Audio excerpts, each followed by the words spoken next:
पांडु अपनी दोनों पत्नियों कुंती और माद्री के साथ आखेट के लिए जंगल में गए। वहां उन्हें एक मृग का संभोग जोड़ा दृष्टिगत हुआ। पांडु ने तत्काल अपने तीर से उस मृग को घायल कर दिया। मरते हुए मृग ने पांडु को शाप दिया, राजन, तुम्हारे समान क्रूर पुरुष इस संसार में कोई और नहीं होगा। तुमने मुझे संभोग के समय तीर मारा है, इसलिए जब भी तुम संभोग करोगे तुम्हारी मृत्यु हो जाएगी। इस शाप से पांडु बहुत दुखी हुए थे और अपनी रानियों से बोले, यार, अब मैं अपनी समस्त वासनाओं को छोड़कर इस जंगल में ही रहूंगा। तुम लोग हस्तिनापुर वापस चले जाओ। उनके वचन सुनकर दोनों रानियां दुखी होकर बोली, बॉस, हम आपके बिना एक सेकंड भी जीवित नहीं रह सकती। आप हमें भी जंगल में रखने की कृपा करें। पांडु ने उनकी बात सुनी और उन्हें जंगल में रखने की अनुमति दे दी। इसी दौरान राजा पांडु ने अमावस्या के दिन बड़े बड़े ऋषि मुनियों को ब्रह्मा जी के दर्शन करने जाते हुए देखा। उन्होंने उन ऋषि मुनियों से स्वयं को साथ ले जाने का अनुरोध किया।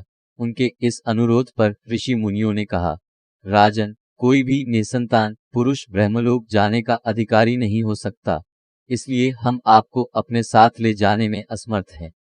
ऋषि मुनियों की बात सुनकर पांडु ने अपनी पत्नी से कहा, अरे कुंती, मेरा जन्म लेना ही व्यर्थ हो रहा है, क्योंकि संतानहीन व्यक्ति पितृ ऋण, ऋषि ऋण, देव ऋण और मनुष्य ऋण से मुक्ति नहीं पा सकता। क्या तुम मेरी मदद करके मुझे पुत्र प्राप्त करने में सहायता कर सकती हो? कुंती ने कहा, अरे आर्यपुत्र, दुर्वासा ऋषि ने मुझे एक मंत्र दिया है जिससे मैं किसी भी देवता को बुलाकर मनचाही वस्तु प्राप्त कर सकती हूँ। आप बताइए, मैं किस देवता को बुलाऊं? इस पर पांडु ने धर्म को आमंत्रित करने का आदेश दिया। धर्म ने कुंती को पुत्र दिया जिसका नाम युधिष्ठिर रखा गया। बाद में पांडु ने कुंती को 2 बार वायुदेव और इंद्रदेव को आमंत्रित करने का आदेश दिया। वायुदेव से भीम और इंद्र से अर्जुन का जन्म हुआ। फिर पांडु ने कुंती को माद्री को उस मंत्र की दीक्षा देने के लिए कहा। माद्री ने अश्विनी कुमारों को आमंत्रित किया और नकुल तथा सहदेव का जन्म हुआ। एक दिन राजा पांडु माद्री के साथ वन में सरिता के तट पर घूम रहे थे। वातावरण बहुत खूबसूरत था और ठंडी हल्की महकती हवा चल रही थी। अचानक वायु के झोंके से माद्री का कपड़ा उड़ गया। इससे पांडु का मन उद्विग्न हो गया और वे संभोग में लग गए थे कि शाप के कारण उनकी मृत्यु हो गई। माद्री उनके साथ सती हो गई, लेकिन पुत्रों के पालन पोषण के लिए कुंती हस्तिनापुर लौट आई।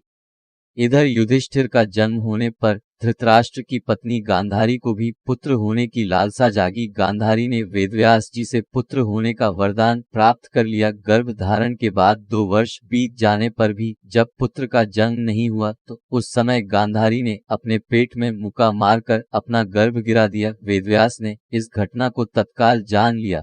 उन्होंने गांधारी को बोला, गांधारी, तुमने बहुत गलत किया। मेरा दिया हुआ वर कभी मिथ्या नहीं होता।